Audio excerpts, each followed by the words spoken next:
ले जी आपके सामने हाजिर है वीक वर्सेस स्ट्रॉन्ग प्रॉम्प्ट्स की कुछ एग्जांपल्स। ये फाइनल नहीं है, पत्थर पे लकीर नहीं है कि ऐसा ही लिखना है। क्रिएटिविटी आपकी भी शाइन करनी चाहिए। सो मैं कुछ एग्जांपल्स यहाँ पे आपको दे रहा हूँ। सबसे पहले वेग एग्जांपल, वेग कहते हैं गलत नहीं लेकिन मतलब कंफ्यूज सी एग्जांपल। AI is the simulation of human intelligence in machines. ये आपके पास एआई की आपने डेफिनेशन पूछी है, उसने भी वैसे ही वेग जवाब दे दिया। जैसा आपने पूछा वैसा उसने जवाब दे दिया।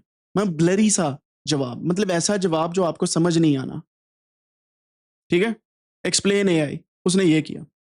अब यहां पे क्या आप पूछते हैं इसी को अच्छे तरीके से, explain AI in simple terms for a beginner include 3 life examples. मेरी आदत क्या है, मैं यहां पे क्योंकि मैंने पाकिस्तानी स्टाइल में पढ़ाना था, मैं ऐसे कहता हूं 3 लाइफ एग्जांपल्स फ्रॉम पाकिस्तान इन देसी स्टाइल। सिंपली मैं ये लिखता हूं। ये आपको मैंने की बता दिया कि मैं कैसे देसी स्टाइल एग्जांपल लेके आता हूं। तो अगर आप टीचर हैं तो this can help you a lot to get nice examples जो आप अपने स्टूडेंट्स के सामने रख सकते हैं। एंड बिलीव मी, आप परेशान हो जाएंगे, एआई इतनी क्रिएटिव है। ऑफ कोर्स कुछ बीच में मेरा अपना फैसलाबादी टच भी होता है, तो मैं एग्जांपल देता हूं like this one, like this one, like this one, तो वो भी काम करती है। अब देखें, एआई यानी कि artificial intelligence is when machines perform task that normally require human intelligence. Example number 1, recommendation system like Netflix. Number 2, voice assistants like Siri and self driving cars. 3 example उसने दे दी। अब आपको एआई अच्छे से समझ नहीं आई as compare to this one?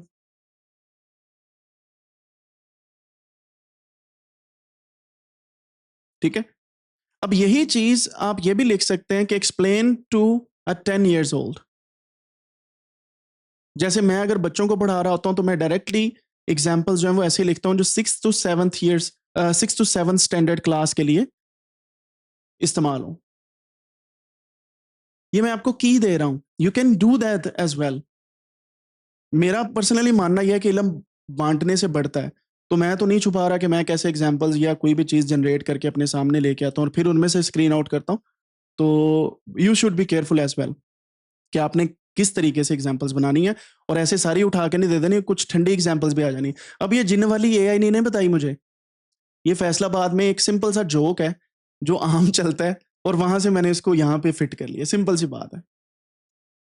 ठीक है, एक और इसकी एग्जाम्पल मैं आपको देता हूं कि यहाँ पे ना एआई से जब आप कोई बात पूछते हैं ना, वो कैसे जवाब देती है। आपको एग्जाम्पल मैं आपके सामने रखता हूँ। एग्जाम्पल ये है कि 3 चोर ने घर में चोरी करने चले गए। तो चोरी करते करते करते करते उन्होंने ये सोचा हुआ था कि जब भी कोई चीज गिरेगी ना, हमने मियाऊं की आवाज निकालनी है। तो वो चोरी करने गए, वहां पे एक बूढ़ा कपल रहता था। तो वो चोरी करते करते उनके से ना एक बर्तन नीचे गिर गया किचन के अंदर। तो बर्तन नीचे गिरा तो वो जो बुजुर्ग थे वो उठे, वो कहते कौन है भाई? तो वो आगे से करता मियाऊं। तो बाबा जी कहते बिल्ली होगी। तो कोई नहीं खैर है, करके सो गए। फिर उनसे कोई चीज गिर जाती है, फिर वो करता है मियाऊं। वो अम्मा उठती है, वो कहती कौन है? तो वो फिर मियाऊं का सुन के तो बिल्ली समझ के ना वो हमें कहती तो वो सो जाते हैं। अब तीसरी दफा जब बर्तन गिरता है, तीसरा बंदा भूल जाता है। अब साथ वाले बता भी नहीं सकते। बाबा जी कहते कौन है भाई? वो भूल जाता है कि मियाऊं करना था। कहता बाबा जी मैं तीसरी बिल्ली। तो कहने का मकसद ये है कि एआई जो है ना, जब तक आप एग्जाम्पल्स नहीं ना उसे बताते, वो अपनी तरफ से कहता था मैं तीसरी बिल्ली, मैं भी बिल्ली हूं, मतलब मैं तीसरी बिल्ली। तो इन शॉर्ट टर्म्स आपको पहले से बताना है कि भाई आउटपुट क्या चाहिए, ताकि आपको एआई ये ना कहे कि मैं तीसरी बिल्ली, मतलब मैं भी वैसे ही दिखता हूँ। इसके एक और एग्जांपल है, वो बस में जा रहे होते हैं मुसाफिर हजरात, तो रास्ते में डकैत पड़ जाते हैं। तो डकैत पड़ जाते हैं, वो सभी से ना सारी चीज़ें छीन लेते हैं। तो एक औरत रो रही होती है, उससे पूछते हैं भाजी आप क्यों रो रही हो? कहती कि मेरी आपने चीज़ें ले ली। अच्छा भाजी आपका नाम क्या? कहती मेरा नाम कौसर। तो वो सारी चीज़ें दे देते हैं। मेरी बहन का नाम भी कौसर है, डकैत कहता है, तो वो चीज़ें दे देते हैं। तो पिछली साइड पे एक बंदा बैठा होता है, उसे कहता है तुम क्यों रो रहे हो? कहता मेरी भी आपने सारी चीजें छीन ली हैं। कहता तुम्हारा नाम क्या है? कहता नाम तो मेरा कासिम है, लेकिन प्यार से मुझे भी कोसर कोसर कहते हैं। तो यहाँ पे सिंपल सी बात यह है कि हेल्यूसिनेशन जो है ना, वो एआई करती है इसी तरीके से कि आप उससे पूछते कुछ और है, वो कहते हैं कि ठीक है मैंने ये जवाब दे दिया, but on the other side वो हेल्यूसिनेट कर रही है। वो जो काम कर रही है एआई, वो एआई का काम नहीं है, that is a different task. तो सिंपल समझाने का मतलब ये है कि राइट अ नाइस प्रॉम्प्ट ताकि आपको अच्छे से समझ आ जाए, और अगर एआई हेलुसिनेशन करे आप फौरन से उसे दबोच लें कि नहीं ये गलत बात है। So write a blog post, output उसकी जेनरिक कंटेंट आएगा। क्या अगर आप कहेंगे ना कि एक ब्लॉग पोस्ट लिख दो या लिंक्डइन की पोस्ट लिख दो या फेसबुक की पोस्ट लिख दो, इसलिए लिख देनी है, लेकिन वो वैसी होनी है जैसे तकरीबन 10 मिलियन लोग लिख रहे हैं, तो आप में और उनमें फर्क क्या हुआ? समझ रही बात? अगर आप फेसबुक पे ऐसी पोस्ट डाल रहे हैं जो एआई से जनरेट की हुई है और आप सिंपली लिखते हैं मुझे एक एआई पोस्ट बना दो एआई की डेफिनेशन पे, तो उसने वैसे बना देने। Instead you can say right a 500 word blog post on benefit of remote work for tech companies, use a professional and engaging tone. अब यहां पे रोल आ गया, टोन आ गई। Tone is very important.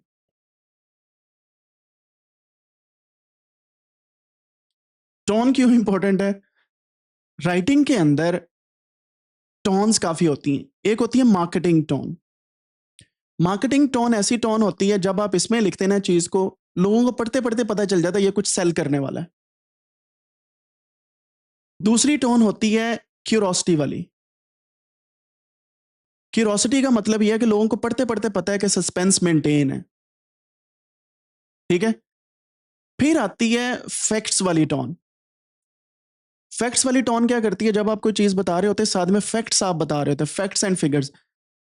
Pakistan में गर्मी बहुत पड़ रही है, ये देखें कल का दर्जा हरारत according to that weather station 48 degrees था। That's fact tone.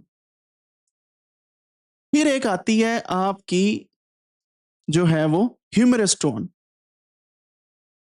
यानी कि इसमें आप ह्यूमर ऐड करते हैं। फिर आती है प्रोफेशनल टोन कि आपने न्यूट्रल रह के चलना है, कोई उसमें शुगल मजाक वाली बात नहीं करनी। So you need to see list of tones जो आप बताएंगे, और ये रोल के साथ मैच करती हैं। जब आपने रोल दे दिया ना कि भाई एज ए डेटा एनालिस्ट काम करो, तो फौरन से टोन कौन सी आ जानी? फैक्ट्स एंड फिगर्स वाली। साथ में प्रोफेशनल भी होगी क्योंकि data scientist is a job title. अगर मैं बात करूं यहां पे कि आप कहें कि एक्ट एज अ जोकर, तो क्या प्रोफेशनल टोन आएगी उसमें? रोल पे टोन है ना डिपेंड करती। So you need to be very careful when you are writing a prompt, right? Okay, give me code. कौन सा कोड? कोई पता नहीं है। क्या कॉन्टेक्स्ट चल रहा है? कोई इलम नहीं है। Give me a code. वो भी कहता है अच्छा ठीक है ये लो पकड़ो कोड, और वो साथ में कहते हैं एआई कि मैंने तो पूछा था कि कौन सा कोड और आपने नहीं बताया, so this is why we are giving you this code. या आप ये कह सकते हैं write a Python function to check if a number is a prime, include comments and example usage. ठीक है, सो आउटपुट इसकी करेक्ट होगी, वर्किंग कोड होगा एंड विद एक्सप्लेनेशन। ठीक है, अब ये वाले प्रॉम्प्ट्स भी फाइनल प्रॉम्प्ट्स नहीं है, मैंने आपको पहले बताया ये सिर्फ एग्जांपल्स हैं। जब आपने कोई बड़ा प्रोडक्ट बनाना, यू नीड टू लर्न के प्रॉम्प्ट इंजीनियरिंग कैसे करनी है, राइट? सो सिंपल एक वन लाइनर आपको बता देता हूं। Better prompts equal to better AI results every time. ये नहीं कि एक दफा दो दफा होंगे, every time you will get better results. ठीक है, अब ऑफ कोर्स अगर आपने codanics.com को विजिट नहीं किया हो, आप लोगों ने तो किया हुआ है, but just I am saying जिन्होंने नहीं किया हुआ प्लीज गो अहेड एंड सी कि हम किस तरीके से इनको सीख सकते हैं। एंड होपफुली आपको प्रॉम्प्ट इंजीनियरिंग की बहुत अच्छे तरीके से समझ आ गई होगी कि प्रॉम्प्ट इंजीनियरिंग क्या है, कैसे है, क्यों है, and how we can learn from it, we can earn from it, and we can do multiple things from it। और मैं मल्टीपल थिंग्स की बात कुछ इस तरीके से करूंगा कि सिर्फ ये टेक्स्ट प्रोड्यूस नहीं करती, टेक्स्ट के अलावा ये पाइथन के कोड्स आपको देगी, .py फाइल, आर के कोड्स देगी, किसी भी और लैंग्वेज के भी कोड्स आप इसे लिख सकते हैं, HTML होगी, जावा हो गई। अच्छा भाई, मैंने इसकी सेटिंग ऐसी की हुई है कि इसको क्रॉस करो ना, क्रिस क्रॉस करो तो ये डिलीट कर देता। अच्छा, Python, HTML, Java and many other languages, मतलब जितनी भी हैं, जावा स्क्रिप्ट हो गई, सारी लैंग्वेजेस के कोड आपको देती है। फिर टेबल्स आपको प्रोवाइड कर देती है। देन अगर आपको .ipynb फाइल चाहिए वो भी आपको मिल जाती है, यानी कि जुपिटर नोटबुक्स की फाइल्स। अगर आपको DOCS फाइल चाहिए वो भी आपको दे देते हैं ये फाइल। ठीक है, आपको इमेज की PNG और JPG फाइल भी प्रोवाइड कर देती है। ठीक है, अभी भाई दौर इतना आगे आ गया है, आपको MP4 वीडियो भी मिलती है, वीडियो भी इसके थ्रू आपको मिलती है, लार्ज लैंग्वेज मॉडल के थ्रू। मतलब जिस किस्म का डेटा आप ट्रेन कर सकते हैं वैसा ही डेटा आपको वापस मिल सकता है। एंड इसके अलावा आप प्रोफेशनल स्लाइड्स बना सकते हैं, देयर आर AIs अवेलेबल जो स्लाइड्स बना के आपको देती है, PPT फाइल पूरी की पूरी PPT।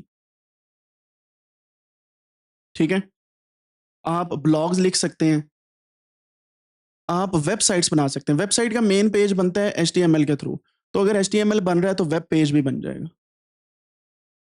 ठीक है, एंड मैनी मोर थिंग्स, और इंशाल्लाह प्रॉम्प्ट इंजीनियरिंग के थ्रू ये सब कुछ हम सीख के करने वाले हैं। और जब आपके पास मैंने बोला पाइथन की फाइल, इसका मतलब ये है कि पाइथन से एप्स, सॉफ्टवेयर कुछ भी आप बनवा सकते हैं यूजिंग पाइथन स्क्रिप्ट, R से बनवा सकते हैं। सो बहुत बड़ा पोटेंशियल है इसका, एंड इंशाल्लाह we are going to learn that in this course.